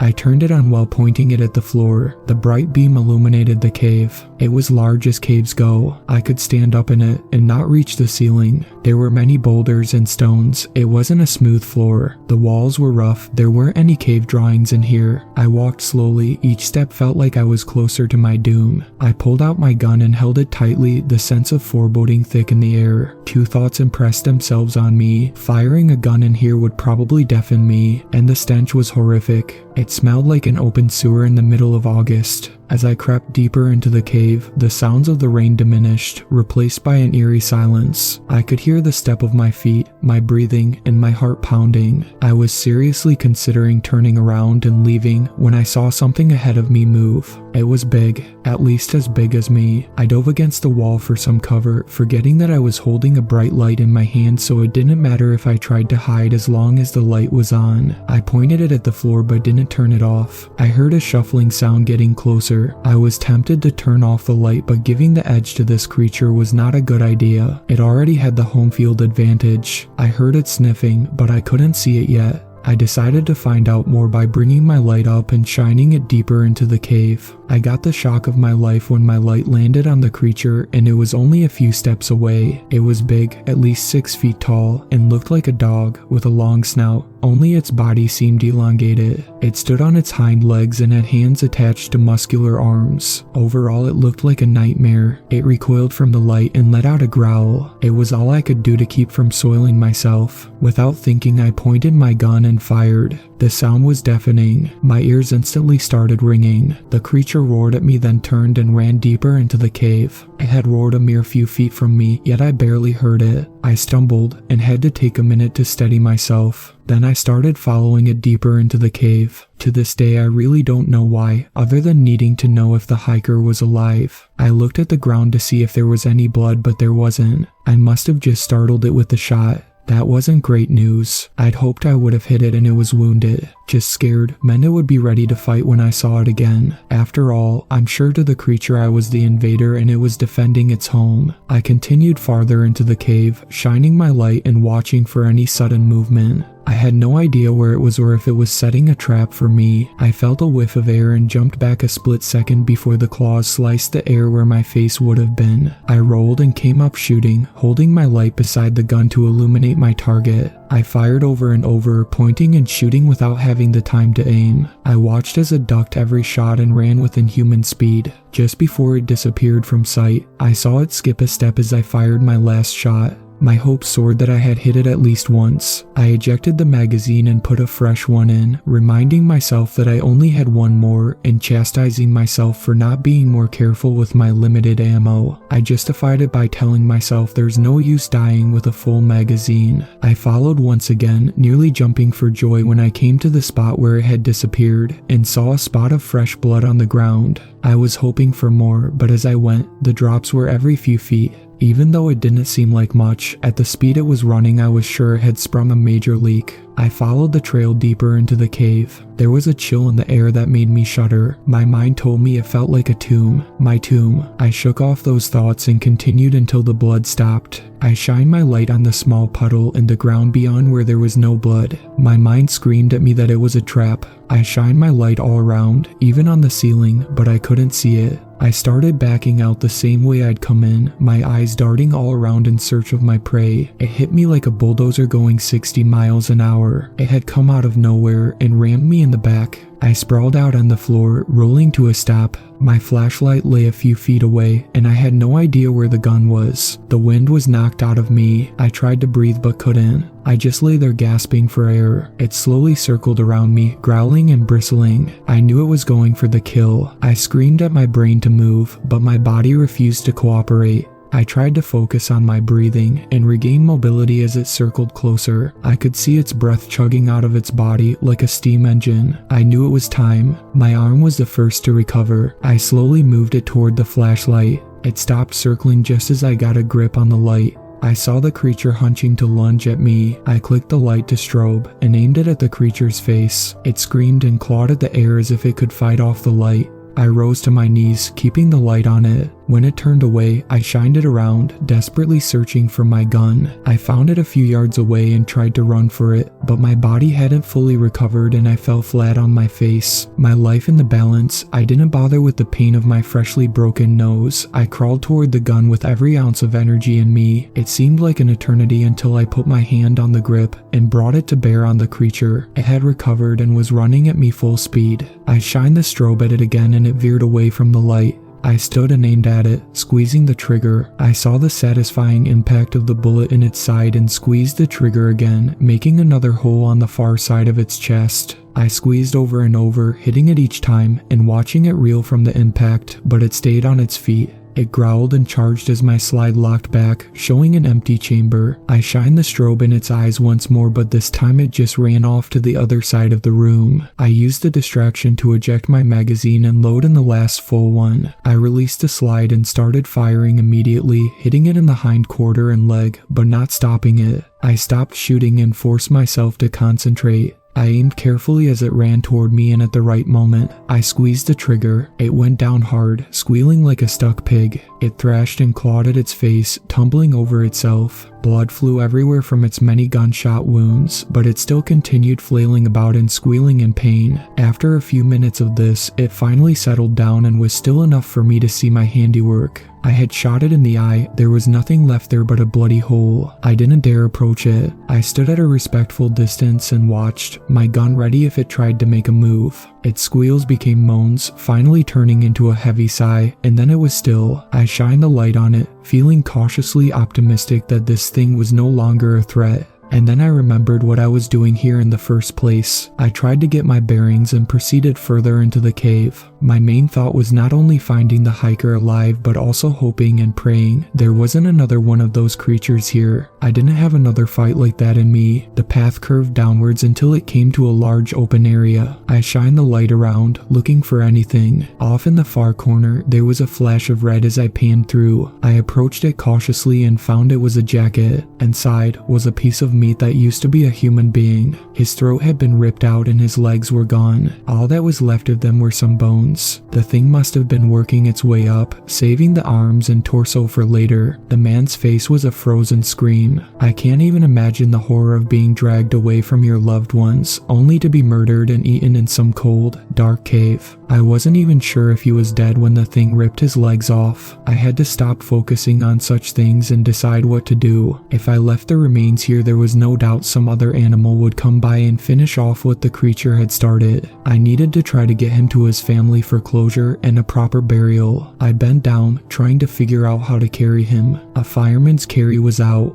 There were no legs for counterbalance. In the end, I picked him up by his arms and flung them over my shoulder, holding onto them and turning his body into some macabre backpack. I started back out of the cave, hoping I'd be able to carry him all the way back to the campsite, and finally back to my truck. As I trudged back through the cave, I came to the section where our fight had taken place. Shell casings and blood were strewn about the ground. I wondered to myself how I had avoided getting hit by a stray ricochet when I looked over to where the creature lay, only it wasn't there. I shined my light all around, frantically whipping around, but it was gone. I found the spot where it had laid still, and I thought it had died. There was a large pool of blood there, but no body. I pulled my gun out of my holster, ejected the magazine, and checked to see how many rounds I had left. There were only 2. I hoped wherever that thing was, that it was no longer in the mood for hunting or revenge. In the end, I decided there was nothing I could do. If the thing attacked me, I was defenseless, carrying literal dead weight on my back. I holstered the gun and hitched up my human backpack, then shined the light toward the mouth of the cave and kept walking. My hearing was just starting to return to normal, although I was sure I would have some permanent hearing loss. I could hear the shuffling of my feet as I staggered toward the cave opening. When I got there, I found a world transformed. Daylight was just starting to peek its way around the dark. However, the rain had created a massive fog bank. I couldn't see anything down in the valley I came from. It was a sea of fog. Only the peaks of the mountains escaped its suffocating blanket. I looked over and saw my backpack patiently waiting for my return. I lay my burden down and got the water bottle out, glad that I had saved the last drink for now. As I sat on the edge of the cave, I looked down and wondered how I was going to get the body down there without falling to my own death. For an instant, it was tempting to throw it down and find it at the bottom once I climbed down, but I thought this fellow had been through enough and didn't need the indignity of becoming a human frisbee. I dug through my backpack and found some bungee cords. I bungeed him to my back and carefully started my descent, leaving my faithful backpack to watch me. I wished I could take it with me, but there was no way I could carry both. As I climbed down, there were a few times I lost footing and nearly took the short and deadly route down. Fortunately, I made it to the bottom in one piece. Instead of celebrating though, I discovered a new problem. The fog was so thick, I could barely see my hand in front of my face. I had no idea how I was going to find my way out of there. I decided to go straight away from the mountain and hope the fog cleared as I went.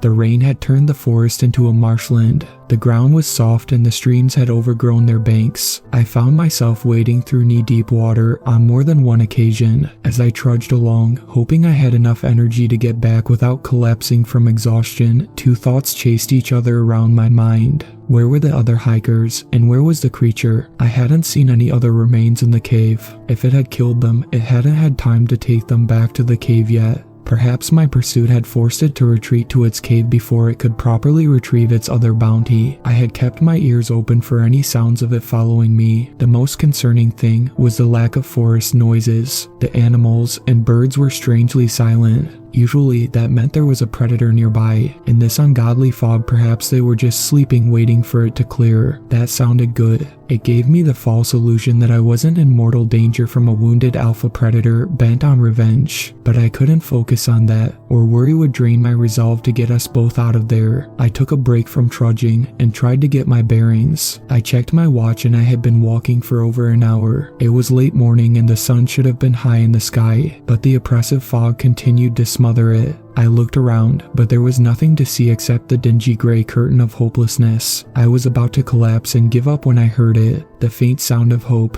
I could hear the creek running. As hope rose, it was suddenly dashed. I heard the sound of a footstep behind me. I whipped around so fast that my macabre backpack nearly made me lose my balance. I couldn't see anything through the fog, but that didn't mean it wasn't there. With a renewed surge of determination, along with a strong desire to elude whatever was pursuing me, I set out toward the sound of the creek. It was still slow going, but I found fearing for my life was a great motivator. I had no doubt whatsoever that the footsteps behind me were those of the creature bent on revenge. After what seemed like an eternity, I gazed at the most awesome sight I'd seen all day, Wolf Creek in all its 6-foot wide, overflowing banks glory. I followed it until I came across Lakeshore Trail, and the journey became much easier. The fog was even beginning to lift, which was a blessing but also a curse. I could finally see far enough behind me to confirm that the creature was indeed following me. I'd wondered the entire time why it hadn't overtaken me, but now that I caught sight of it, I understood. It was grotesque.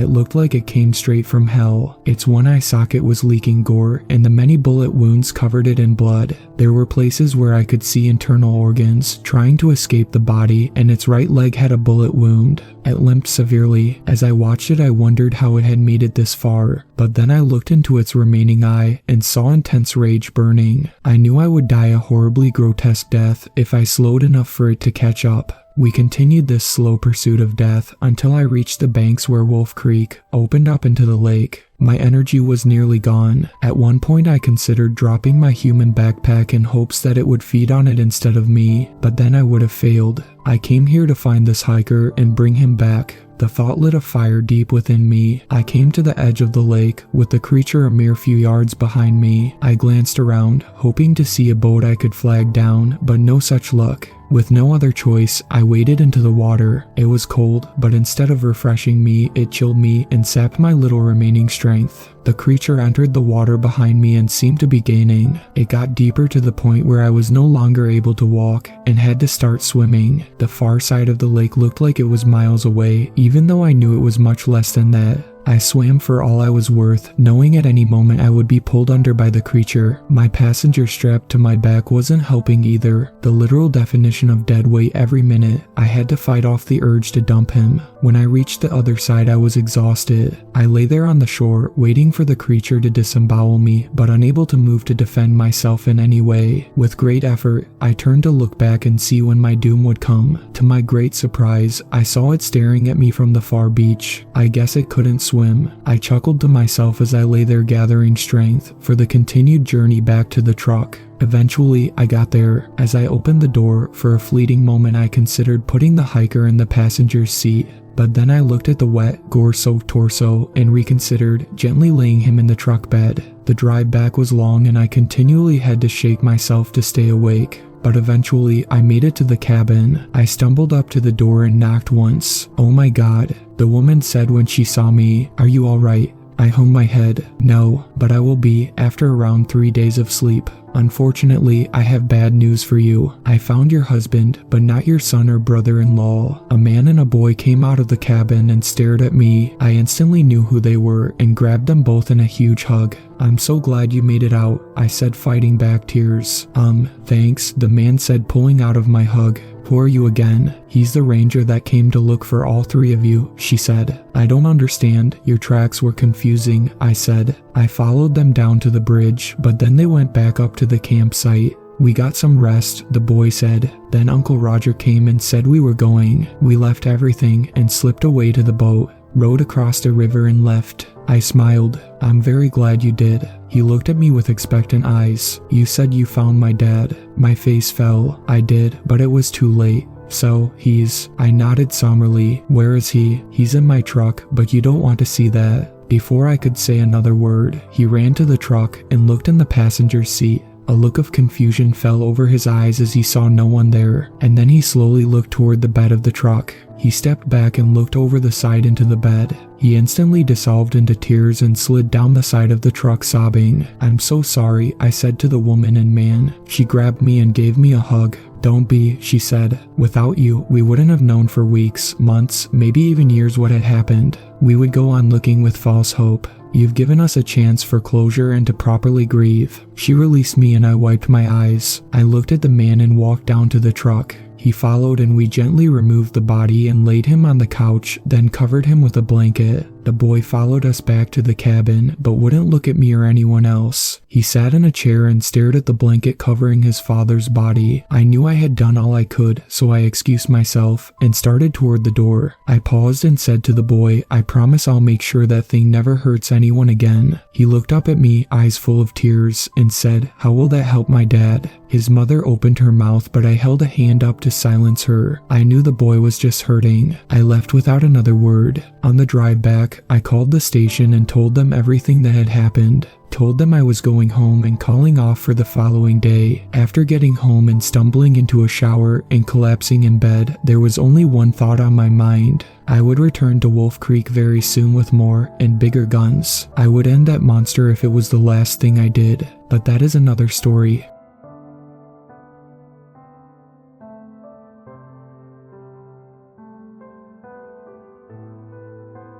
I am park ranger out in Nevada.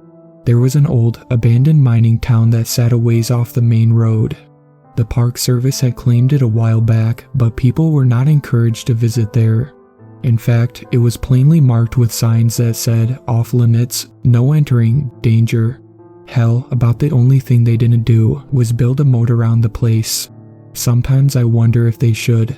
Some people need to learn to read or listen, one of the two, because it seemed like I was always chasing people out of there. They'd look at me like I was crazy, but every one of them would spray gravel as they hauled ass after I'd tell them the story. I'm not supposed to tell the story. I've been warned many times, even threatened with much worse than the unemployment line. I guess maybe I need to learn how to listen too, but it was the best way to make sure people left and never came back. I'm tired of being told to keep my mouth shut. I'm tired that nothing's been done about it. We rangers are supposed to just go about our jobs and pretend it never happened. Well, I believe that's the best and quickest way for it to happen again, and I never want it to happen again. It was a while ago. That's my way of saying I forget how long ago it was, but the memory's still fresh enough to tell. It was back when even I was unsure why the town was off limits. I'd heard old wives' tales and urban legends, but no one would ever commit to anything concrete. I asked around once and was told that I was better off not knowing. The old rangers would just tell me to mind my business and stay out of town, but something about it always intrigued me. I was never good at blindly following orders, so as often as I could, I'd find some excuse to drive past it. On that day it was a good thing I did, or a bad thing, depending on how you look at it. I noticed a small mobile home parked at the edge of the town. I knew it hadn't been there the day before. I pulled up behind it and got out of my truck. I scanned the area around and didn't see anything moving, that the wind wasn't blowing. I walked around the vehicle and it seemed to be in good shape. None of the tires were flat. There seemed to be no good reason for them sitting there unless they were sightseeing. I peeked in the windshield but couldn't see anyone, so I went to the side door and knocked. "Park ranger," I said. "Anybody in there?" The wind whistling was my only answer. I knocked again. "Park ranger, is everyone alright?" No answer. I pulled on the door latch and it opened. "I'm coming in," I said. "Just need to check to make sure everyone's okay." I pulled the door open and stepped inside. Unconsciously, I rested my hand on my sidearm. I closed the door behind me, leaving the wind outside. I looked around the camper and found plenty of food and supplies. They seemed to be well stocked for a trip. I stepped back toward the bedroom, keeping an ear open for anything. It was eerily silent. The only thing I could hear was the sound of my boots on the linoleum as I headed back the short hallway. It wasn't a long walk until I got there. The bedroom was clean and the bed had been made. I opened a few drawers and found clothes for a man and a woman. There was no sign of a struggle, so I went back out to the kitchen, stopping to open the bathroom door and find 2 kids' toothbrushes and toothpaste sitting on the sink. Just like the bedroom, everything seemed to be in its place. I noticed the hand towel holder was empty. I looked on the floor to see if it had fallen, but the towel was just gone. I shrugged it off and went back out to the kitchen. The table was still folded down into a bed, as these smaller models were known for. Scanning around, I was hard-pressed to find anything out of the ordinary, except for the fact that no one was there. I stepped outside and the sun had disappeared. It would be dark soon. I looked around, but didn't see anyone. It was as if they parked the camper at the edge of town and went for a walk. I stepped out of the camper and turned to close the door. That was when I saw it. There was a small dot of red on the step. I leaned closer and it looked like it could be dried blood. I tried to dismiss it as nothing. People drip blood every day for simple, non-threatening reasons. Nosebleeds, small cuts, general accidents, it could be absolutely nothing. But when you add in a missing family at the edge of an abandoned town that's supposed to be off limits, normal things don't look so normal. I didn't touch it in case it needed to be tested later for a DNA sample. And there it was. I was already starting to look at this as a crime scene. I looked down at the ground and saw my boot prints in the dirt leading up to the camper. I also saw other tracks. There was another set of adult boot prints, a set of adult sneakers, and 2 different sets of smaller sneakers. Those were spooky but comforting. At least I knew these people were here somewhere. They hadn't just vanished from inside the camper. No, it was the other footprints that gave me chills. They were adult sized and it looked like there was more than one of them, but the creepy thing about them was they were bare feet. I couldn't imagine anyone who lived in the area being stupid enough to walk around the desert in their bare feet. Aside from the different types of scorpions, there were also snakes, spiders, and lizards, just to name a few. It was becoming more likely that I would find this family dead from stupidity. I followed the barefoot tracks and they seemed to lead around the corner of the camper. In fact, they did several laps around the camper with frequent stops where the feet were pointed toward the camper as if looking inside. That's when it hit me like a ton of bricks. This family had been stalked. I stepped in a wider circle so I wouldn't disturb the footprints. It became more apparent by the minute that this was a crime scene. I pulled out my radio to call in my position and request backup or police, but my radio was strangely silent. It didn't even click when I released the talk button. The light was lit, so I knew the battery was charged. It just wasn't transmitting. The smart thing to do just then would have been to get in my truck and drive to the station to report what was happening. I took one step toward the truck. That's when I heard the scream. It was a woman's scream, high and piercing. It was a scream of pain and anguish, as if her whole world had come crashing down. My fight or flight kicked in and there wasn't an ounce of flight in it. In a heartbeat, my gun was in my hand. I turned toward the town and began following the footprints. Once they were done circling the camper, they headed straight into town. Dusk had faded and taken the light with it. I pulled my flashlight off my belt and used it to guide me on my trail. There were a half-dozen buildings all in some level of decay. I was worried about stepping into one and it collapsing on top of me. That aside from the chance of meeting a scorpion or some other creature that didn't appreciate being disturbed in their territory, the wind had died down and the air was still. It was so quiet, I could hear my own footsteps. There was something else too. I felt a vibration in the air. At the time I thought it was just my heightened senses at the prospect of meeting up with a dangerous person who may have harmed that family. Even though everything within me was demanding I run towards the scream I'd heard, my steps were slow and measured. I needed more input. I needed to know how many people I was dealing with. I needed to identify threats and if I would be able to deal with this without becoming a victim myself. As I approached the first building, I had a strong feeling of being watched. Stepping on the porch made the boards creak threateningly. I didn't want this to end with a broken ankle or worse. I tested the boards before putting full weight on them and slowly approached the broken windows. I shined my light inside. I panned around slowly, finding a bunch of old boxes and general junk with the odd wooden chair and table. I was about to move on when back in the far corner I saw a pair of eyes lit by my flashlight. I froze, my light locked on it. The eyes seemed to be locked on the light as well. I couldn't tell what it was, but it scared the hell out of me. I suddenly thought of the movie I'd recently seen, Jurassic Park, when the actor was explaining how raptors attack, how one will draw your attention while two more sneak up on you and attack from the side. I suddenly felt very vulnerable, as if someone was sneaking up behind me. I whipped around, pointing with my gun and flashlight, my eyes darting all around.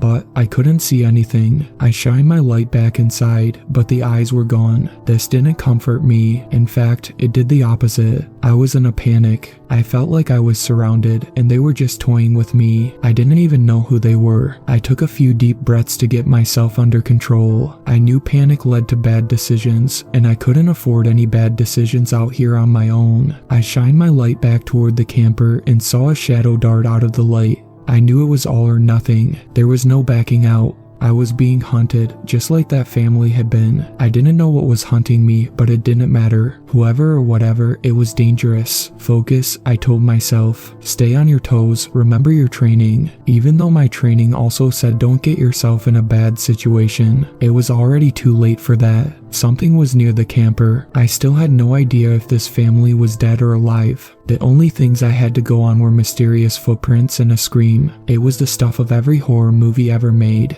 I just hoped I didn't end up as one of the victims that died a horrible gory death to save some stupid teenagers who risked their own lives by blundering into something they should have left alone. I sighed, turned my light back to the ground, and followed the footprints. I noticed for the first time there were other marks among the footprints. They had been walked over and obscured, but it looked like two long lines like someone was being dragged. I brought my flashlight back up just in time to see a set of eyes disappear behind a building on the other side of the street. I stepped up to the next building and shined my light inside to find much the same as the first, minus the eyes. I didn't linger long before turning my light back out to the streets and the other buildings. I felt like it somehow kept them at bay, as if they would work their way closer to me if I didn't shine my light their way. I didn't know how long this would last. I continued to the next building with a larger building looming larger at the end of the street. It looked like it was an old church. There was the rough shape of a steeple that had partially collapsed. I turned and flashed my light back to the street to keep the hunters back. When I stepped up to the window of the next building and shined my light inside, I found bones. Piles of bones. Most looked like they were from smaller animals, but there were larger ones interspersed with them. I was sure I spotted a couple of human femurs. I tried my radio again, but it still wasn't working. The vibration in the air was getting stronger. It was oppressive, like the pressure you feel when you're underwater. The stillness in the air magnified any sound.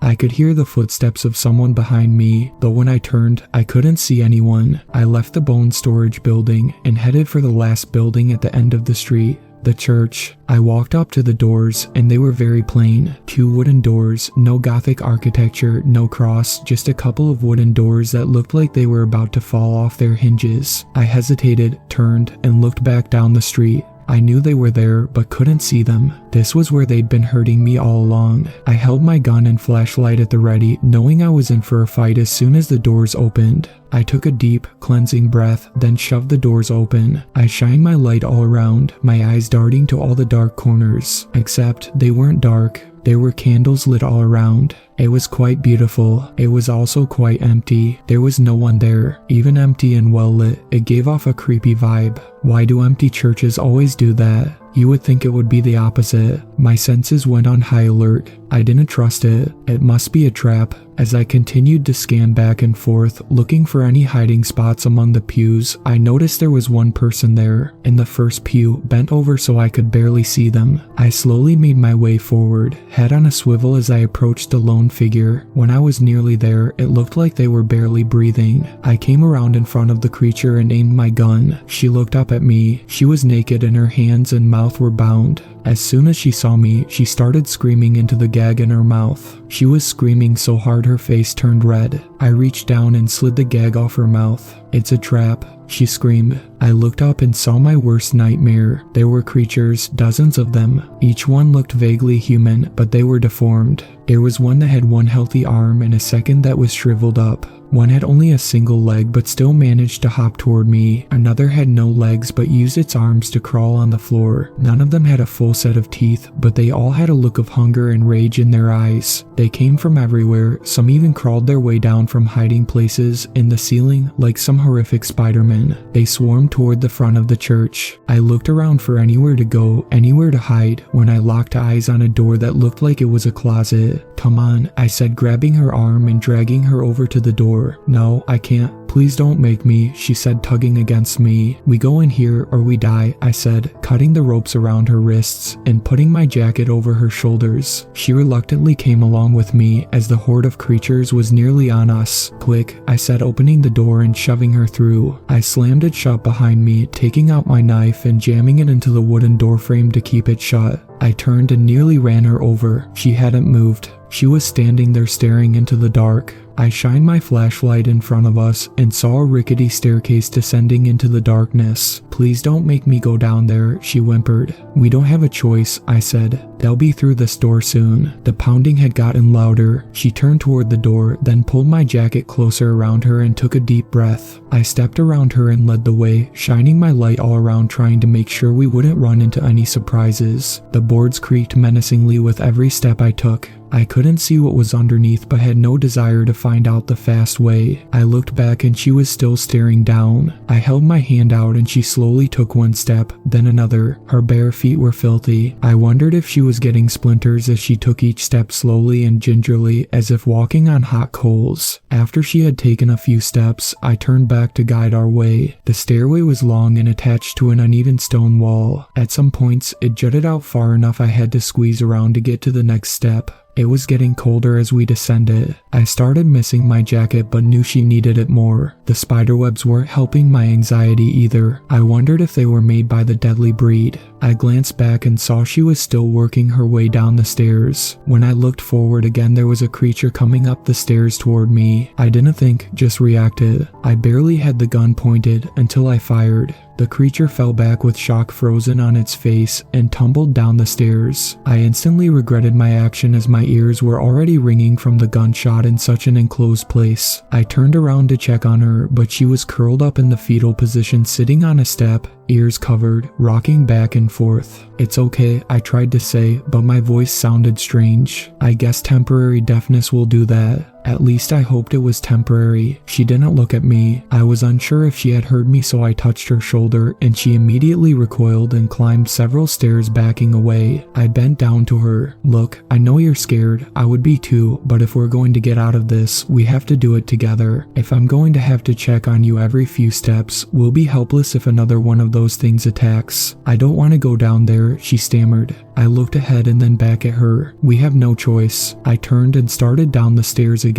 After around a dozen steps, I turned to see she had stood and was slowly making her way down again. I kept going until I made it to the bottom and kicked the corpse of the creature out of our way. I looked around but there wasn't much to see. It was a passageway made of the same rough-cut rock walls and a dirt floor. I turned to see her make it to the last step. Her eyes were wide with fear. I could only imagine what she had already been through. She looked away as she stepped past the corpse. I decided to make a little conversation as we walked down the endless passageway to get her to focus on something other than our situation. "You're from the camper, aren't you?" I said. She nodded absently as she stared at the floor. "Were you going on vacation?" Another nod. I saw the kids' toothbrushes on the bathroom sink. "How many kids do you have?" Her eyes glazed over. "2 boys. And your husband is with you." She nodded. "Where were you headed?" "Vegas." "What made you stop here?" The kids wanted to see the abandoned town. Tears streamed down her dirty cheeks, making lines on her face. "Would you like me to stop talking?" She nodded. We continued forward in silence. The chill of the place made me shiver, but not just because of the temperature. The thought of being attacked at any moment was more than keeping me on my toes. It was wearing on my nerves. After some distance, we came to an opening that stretched out into a full room. She stopped and stared. I was puzzled at first until I noticed the smell. It was the stench of death. I shined my light around the room. The first corner I came to held a pile of bones. There was no denying these ones were human. They were large in the right shape. There were even a couple of full torsos still together that hadn't deteriorated yet. In the next corner, there were 3 bodies hanging from the dirt ceiling. It looked like a man and 2 boys. They had been strung up by their arms and were covered in blood. There were innumerable cuts and puncture wounds, but the most horrid sight were the many bites that were taken out of them. She collapsed and began to sob. I knew right away this was her family. "I'm so sorry," I said. She looked at me with a mix of hopelessness and rage. "I tried to tell you not to come down here," she said with quiet forcefulness. "I'm sure we can find some way to." She shook her head violently. "You don't understand," she said, looking me straight in the eyes for the first time. "This is the trap." She stood up straight for the first time since I'd seen her in the church, took off my jacket, and tossed it behind her. She was beautiful, even though she was covered in filth. "My children need food," she said, stretching out her arm. In an instant, 2 deformed creatures appeared and stood beside her. She stroked the thinning hair on their heads as they cooed at her. "So, there was no woman in the camper," I said, trying to stall for time until I could come up with a plan. "Oh, no, there was a woman. She was taken to the birthing house. She will give my children their own children, against her will, of course." She looked at me with disdain. "She is a tool we will use to survive,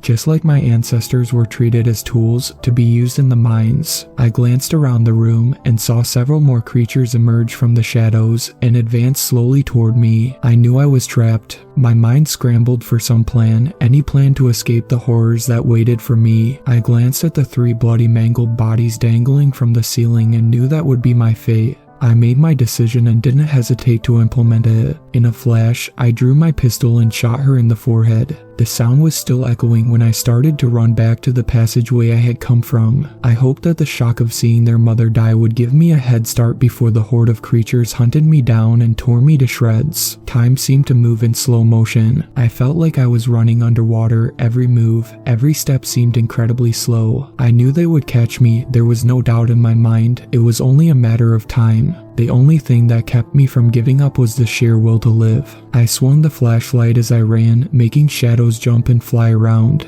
I arrived at the bottom of the stairs much sooner than I thought possible and threw myself up them two at a time, praying that I didn't trip. The horde was hot on my heels. I could hear them getting closer. The grunts and snarls spurred me on even faster. I felt something brush against my heel and knew I had to act. I didn't bother to look back. I fired 2 shots into the closest one. I heard the inhuman scream and the sound of falling bodies. I risked a glance back to see them all tumbling down the stairs. I breathed a sigh of relief as I reached the door and struggled to pry my knife out of the wood. After a few agonizingly long seconds, it came free and I dove through the door. Much to my surprise and relief, the church was empty. They must have all gone another way to trap me below. I looked over at the dozens of glowing candles and ran straight toward them, knocking over as many as I could. I ran to the far wall and did the same on my way out the door. Once I was through, I turned back and jammed my knife into the doors so they wouldn't open. I didn't waste time celebrating my close escape. I ran down the middle of the street so I would have a good view of anyone or anything chasing me. It didn't take long until I heard footsteps behind. They sounded more like a pack of dogs chasing me. I glanced back, and sure enough, there were a half-dozen deformed creatures in hot pursuit against the backdrop of the church engulfed in flame. I took some solace in the fact that at least some of the unnatural bastards must have burned up in the blaze. I had a stitch in my side and my leg muscles burned, but I didn't dare slow down. Even at the speed I was running, they were catching up. I wasn't sure if I would make it to the truck before they got me. It was going to be close. I reached the truck and breathed a sigh of relief that I hadn't locked it. By the time I got the keys in the ignition and started it, they were on me. I locked the doors and slammed it into reverse as the first body flew into my windshield, shattering it. I got some momentum going as another landed on my hood and another grabbed my door handle. I swung the truck around and slammed on the brake, sending them flying. I threw it in drive and stomped on the gas, spraying gravel. I hadn't gone more than a few yards when another freak landed in the truck bed and started pounding on the cab roof. I could see the dents getting deeper. It would be through soon. Suddenly the pounding stopped. I kept my eye on the road but turned to see what was happening. It smashed through my rear window, grabbing me by the neck. I swerved to try to break its grip, to no avail. I could feel myself starting to black out. I knew that would be a death sentence. I pointed my gun out the window, but the creature grabbed it before I could aim at its head. My mind raced faster than the truck that was hurtling down the dirt road at breakneck speeds. I was seeing stars. I knew it was a matter of minutes until the end, if not seconds. I squeezed the trigger. The gun went off right beside its head, missing it by a few inches. I was done. It howled in pain and fear at the sound and the heat of the round going off. Amazingly, it let go of the gun. I aimed at its head and squeezed the trigger again. Blood rained on me as its head snapped back and it fell into the bed of the truck with a heavy thump. I set the gun on the seat beside me as I breathed huge gulps of air, wiping the blood out of my eyes. My vision returned just in time for the turn onto the main road. The tires screeched as they bit into the asphalt on the way to the ranger station. I got there shortly after sunrise, pulled into a parking space, and sat back in the seat. Exhaustion and adrenaline crash sapped my energy. I fell asleep. I woke to the sound of someone knocking on my window. I whipped around, grabbed the gun off the seat, and swung it back around at the window. "Whoa there, son," the older ranger said, raising his hands. "What's got your panties in a bunch?" I took a deep breath, lowered the gun in the window, then told him the whole story. The longer I went, the more serious he became. Until the story was done, his face was made of granite. He stuck his hand in the window. "Keys," he said. I pulled the keys out of the ignition and handed them to him. "Go inside and get yourself cleaned up," he said. "I'll take care of this." I stepped out of the truck on shaky legs and walked into the ranger station, threw away my bloody uniform, and took a long shower. By the time I had finished and changed into a fresh uniform, the other ranger was back. He stepped inside the station and scanned the room until he found me. All taken care of, he said with a crooked smile. What do you mean? I said. Did you call the police? He looked around at the handful of rangers that were milling around the room trying to make it look like they weren't listening to our conversation. Yeah, we're not gonna get the police involved in this, he said. What? Why not? He looked at me with an odd determination in his eyes. So you really killed her, did you? He said. Of course, it was her or me. Most of the folks around here give that place a wide berth, he said. There's signs all over saying no entering in danger. You'd think it was almost natural selection for those who ignore all the warnings. But those travelers, and then there are others who visit the place on the down low, all quiet like, he said as if I hadn't said anything. Those folks might say you robbed them of their fun. You might even call them conjugal visits. There might even be some of those folks in this very room. I stared at him in disbelief, then looked around the room and saw every set of eyes focused on me. There wasn't a smile or even a hint of one that suggested this was a joke. He clapped his hand on my shoulder. Why don't you head home and rest today? He said. You've had a long night. We'll take care of things. He ushered me toward the door, pausing before opening it. Just remember that nothing happened, he said, because if the police get an anonymous phone call, we might have to drive out and grab a couple of children to come visit your house in the middle of the night. You get me? I nodded my head in a daze as he opened the door. That's the story I tell when people don't take the hint and stay away from the town. It's been years, and every once in a while, I hear of travelers that disappeared in the area. I shake my head and wonder. Thank you to my superfans, Sweet Black Swan, Tacy, and Brooklyn. I really appreciate you guys supporting my channel, and I look forward to making more content for everyone.